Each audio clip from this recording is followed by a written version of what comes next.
주신 하나님 말씀은 민수기 22장 36절부터 23장 12절까지입니다. 민수기 22장 36절에서 23장 12절까지 함께 읽겠습니다.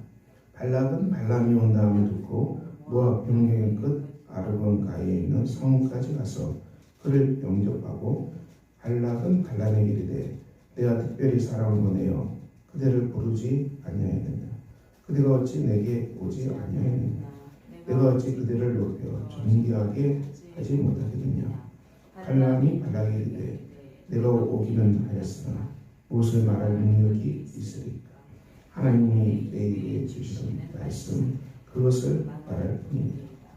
발람이 발락과 동행하여 기랏부솥에 이르러서는 발락이 소와 양을 잡아 발람과 그와 함께한 호란들을 대접하였더라. 아침에 발락이 발람과 함께 그를 인도하여 바알의 산당에 오르매 발람이 거기서 이스라엘 백성의 진 끝까지 보니라.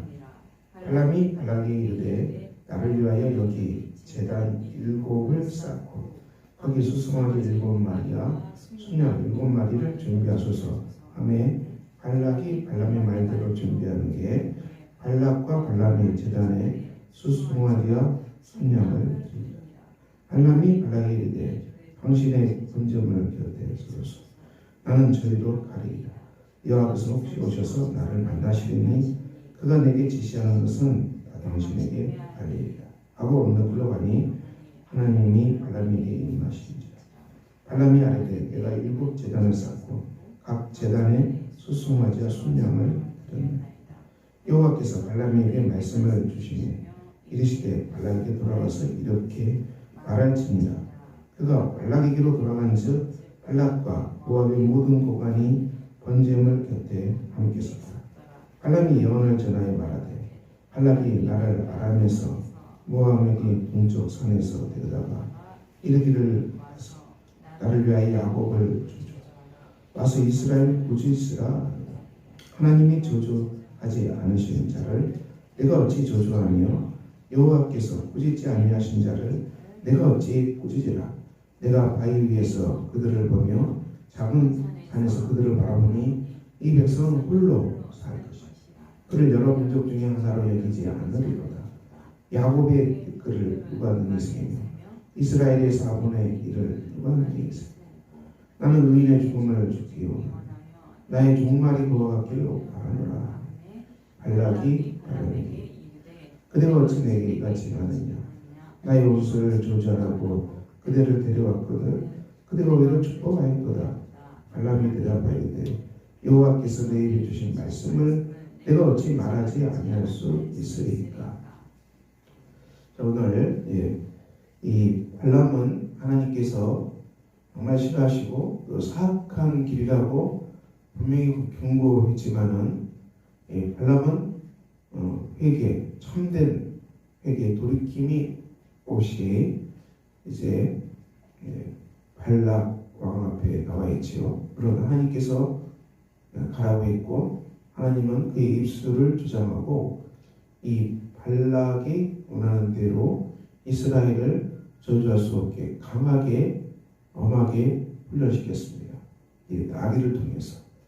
그래서 이 발람은 헛된 징계 속에서 엄청난 일을 당한 것이죠. 이 발람은 그것에 대해서 아직도 둔하죠. 그래서 하나님이 가라고 한 것에 대해서 가는 겁니다. 물론 하나님께 주시는 그 말, 하나님 주신 말씀만 하겠다고. 그렇습니다. 하나님이 입을 주장하기 때문에 발람이 엉뚱한 말을 할 수가 없지요. 이 모압 왕 발락은 발람을 대단히 환영하죠. 두 악한 사람이 모인 겁니다. 두 악한 사람이 모여서 거기에는 분명히 부정한 뇌물, 부정한 재물이 거리가 되겠지요. 발락 왕이 얼마나 좋았으면 극진히 대접하고 되게 환대하죠. 이 발람도 얼마나 좋았겠습니까? 불의의 싹 뇌물을 잔뜩 챙길 수 있는 귀한 기회가 되기 때문에 정말 좋은 기회가 되는 것입니다. 우리가 발람으로부터 배울 수 있는 것은 무엇입니까?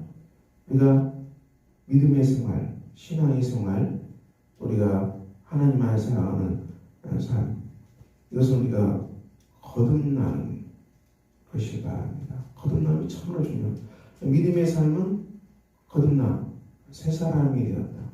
다시 태어났다. 계속 말하잖아요. 신약성경은 너가 성령으로 다시 태어나야 된다. 그리스도의 죽으심, 십자가의 죽으심, 그리스도의 부활하심 속에서 이 거듭난 구원받은 사람이 되어야 된다. 성경 끝없이 이 얘기를 하고 있습니다. 우리가 십자가의 은혜, 속죄의 은혜, 하나님의 사랑의 은혜, 우리가 이 중심에서 삶이 곁길로 가면은 우리가 엉뚱한 사람이 발람이 되죠. 우리가 십자가에서 계시하신 하나님의 사랑을 나누자. 십자가에서 나를 붙으신 하나님의 견고한 손에 나를 맡기고, 주님의 사랑, 하나님의 사랑에 나를 맡기고, 하나님이 나를 이처럼 사랑하셨고 그 아들을 주시기까지 사랑하신 그 큰 사랑이 내 안에 넘쳐나고, 그리고 그 큰 사랑이 내 삶을 가득 채워야 됩니다. 이 거듭난 사랑입니다. 하나님의 사랑, 십자가의 사랑, 그리고 부활의 생명, 영생의 생명. 우리가 이 중심에서 이탈하면 안 되는 거예요. 믿음의 삶이 이 중심에서 십자가의 사랑에서 떠나지 않는 사람, 거듭난 사람들입니다. 근데 이 중심에서 떠나버리면 우리가 이 믿음의 삶을 살아가는 대가가 무엇인가? 이건 이제 곁길로 이미 간 것입니다. 우리가 신앙생활에서 받은 대가를 생각하게 되면 이미 곁길로 와 있는 것이죠. 이 대가, 그것은 부자 되는 거죠, 한마디로. 이렇게 가버리면 이 하나님의 중심이 우리 마음속에 있는 것이 아니고, 하나님의 사랑이 우리 마음의 중심에 있는 게 아니고, 십자가가 우리 삶의 중심에 있는 게 아니고, 종교생활, 그러니까 믿음의 어떤 삶이라고 흉내내는 거죠. 그 모양이 있지요. 그래서 이렇게 해서 이제 하나님 되게 부자 되게 하는 것. 이것을 우리 마음에 온통 가버리면 우리가 발람이 되는 것입니다. 이것이 바로 발람입니다. 발람이 그런 사람이에요. 그가 하나님이 전하는 말만 하고 의인 같아도 그의 마음은 마지못해 하는 순종이고 하나님이 하는 말만 하나 할 뿐이지 그의 마음은 온통 불의했사. 이 발락 왕으로부터 어떤 뇌물을 받을까 거기에 불의싸게 가 있는 거예요. 이 발람이 얼마나 가증스러운 인물입니까? 구약에서 발람만큼 이렇게 저주받은 인물이 있겠습니까? 우리의 믿음의 삶이 그리스도의 십자가의 사랑, 하나님께서 그 아들을 주시기까지 우리를 위해서 피 흘려 주신 그 사랑을 다시 기억해야 돼요. 그 사랑이 정말 엄청난 사랑이고, 그 사랑이 우리의 마음과 우리의 중심과 우리의 뇌와 모든 것을 십자가의 보혈이 우리를 다 적시해야 됩니다. 우리가 자꾸 유혹을 받고 미혹을 받아서 믿음의 생활을 한 대가가 뭔가? 내가 믿음 생활 10년, 20년 했는데 내가 부자가 되었는가? 여러분 이러고 있으면은 틀림없이 우리는, 저와 여러분은 발람의 길에 서려고 유혹을 받고 있는 비천한 존재가 되고 말아요. 이 그리스도의 사랑, 십자가의 사랑, 영생의 삶, 이것이 우리 마음의 중심이고 전부가 돼야 돼요, 여러분. 그렇지 않냐고 자꾸 내가 믿음의 삶을 열심히 살았는데, 충성되게 살았는데 하나님이 내게 부자 되게 했는가? 그쪽으로 자꾸 마음이 가면은 이미 우리는 발람의 사악한 길 속에 들어와 있는 것입니다. 민수기에서, 광야의 행진에서 이 발람의 사건만큼 아주 독특한 사건이 없어요. 그러므로 사랑하는 성도 여러분, 저와 여러분이 누굽니까? 우리가 하나님 앞에서 우리가 믿음 생활한 대가를 찾고 계십니까? 그렇다면 저와 여러분은 이미 발람의 그 사악한 길에 발을 딛고 있는 거라는 것을 기억해야 됩니다. 이게 사단의 유혹입니다. 그러므로 이것은 우리가 끊어야 되고요. 정말 이것은 단절해야 되고요. 십자가에서 완전 단절해야 되고 우리 마음이 이 하나님이 나를 사랑하신 십자가의 사랑, 그 아들을 주시기까지 한 그 사랑만이 우리의 전부요. 그 십자가의 사랑만이 우리의 전부인 것입니다. 그래서 우리가 그 십자가의 사랑 때문에 살아가고 또 십자가의 사랑을 전하기 위해서 충성하고 또 십자가의 사랑을 우리가 이웃에게 전하기 위해서 사랑하고 또 십자가의 사랑을 전하기 위해서 하나님이 우리에게 맡겨주신 일터에서 충성합니다. 우리가 일터에서 왜 충성합니까? 하나님이 우리에게 주신 십자가의 사랑을 전하기 위해서 일터에서 충성하는 거예요. 그럼 이 중심이 빠져버리고 내가 믿음의 삶을 살았는데 하나님이 내게 부자 되게 하셨는가? 그거 바라보면 여러분 틀림없이 이 발람의 길 속에 들어와 있는 사람이라는 것을 기억하셔야 됩니다. 광야 유랑 행진 속에서 이 발람의 사건만이 독특한 사건이 있겠습니까? 성경에 이런 정말 독특한 사건이 없습니다. 이것은 우리에게 하나님께서 경고하는 거죠. 나는 발람이 아니다. 그렇게 말할 자신이 있습니까? 여러분, 그렇다면 우리가 우리 마음의 중심, 우리 마음의 동기, 우리 마음을 가득 채우고 있는 것이 무엇인지를 여러분이 보셔야 돼요. 마음 챙김이라고 그러잖아요. 마음 성찰이라고 그러죠. 이 중심을 보셔야 돼요. 십자가의 사랑 속에서 우리가 돌이키는 겁니다. 자, 그럴 때 오늘 이 발람의 입에서 나온 말은 그것은 하나님의 말씀이에요. 발람이 원한 말은 아니죠. 그래서 하나님의 약속의 말, 성취의 말 어디 나옵니까? 하나님이 저주하지 않으신 자. 그렇습니다. 이스라엘 백성, 예수 믿는 사람들은 하나님께서 복을 주신, 하나님께서 복을 주신 자예요. 우리는 복을 받은 자입니다. 하나님 말씀입니다. 그리고 여호와께서 꾸짖지 않으신다. 그렇습니다. 하나님 우리를 꾸짖지 아니하시고 우리를 그 아들로 삼으셨고 우리가 아들이라고 늘 품에 안아주십니다. 십자가의 사랑이죠. 백성은 홀로 살 것이다. 우리는 하나님만 의지하고 하나님께만 충성하고 하나님께만 순종하고 살아갈 것입니다. 넉넉할 것입니다. 결코 궁핍하지 않을 것입니다. 우리가 주님 의지하고 주님 믿는 그 신앙으로 걸어가게 될 것입니다. 결코 우리가 줄이지 않을 것입니다. 이 백성은 홀로 살 것이다. 하나님만 의지하는 그 신앙, 하나님만 의지하는 그 신앙으로 충성하는 것, 이것으로 우리는 충분히 살아갈 것입니다. 홀로 살 것이다. 야곱의 댓글을 누가 능히 세며 하나님의 백성들이 온 땅에 가득 찰 거라는 것이죠.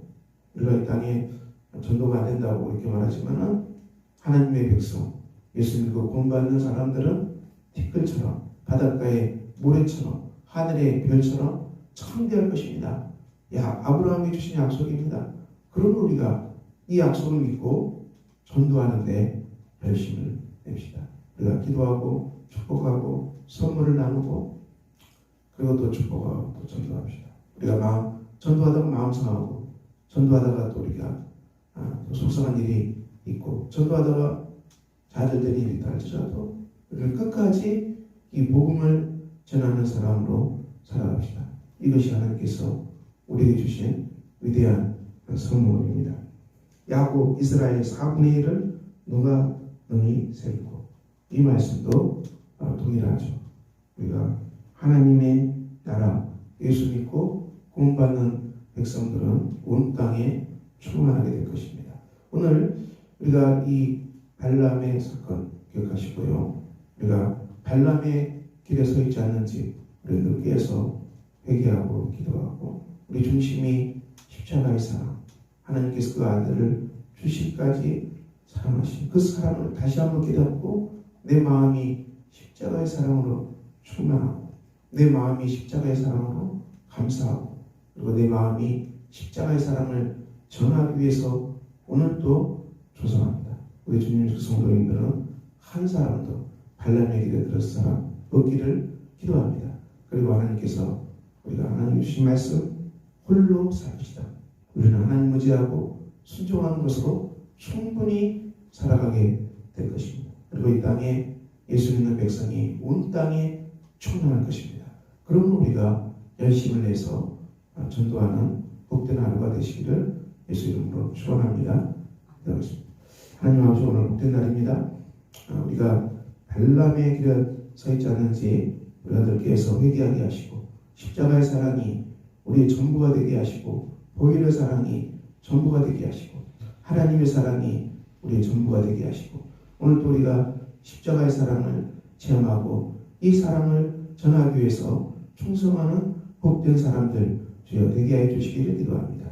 우리가 하나님만 의지하고 하나님께만 순종한 것으로 우리의 삶이 충분함을 깨닫게 해 주시기를 기도합니다. 예수 믿는 백성들이 정말 바닷가의 무리처럼 많아질 것입니다. 그러므로 오늘도 열심을 내서 전도하는 복된 날이 되게 하여 주시옵소서. 예수 그리스도의 이름으로 기도합니다. 아멘. 하늘에 계신 우리 아버지의 이름을 거룩하게 하시며 아버지의 나라가 오게 하시며 아버지의 뜻이 하늘에서와 같이 땅에서도 이루어지게 하소서. 오늘 우리에게 일용할 양식을 주시고 우리가 우리에게 잘못한 사람을 용서해 준 것 같이 우리 죄를 용서해 주시고 우리를 시험에 빠지지 않게 하시고 악에서 구하소서. 나라와 권능과 영광이 영원히 아버지의 것입니다. 아멘.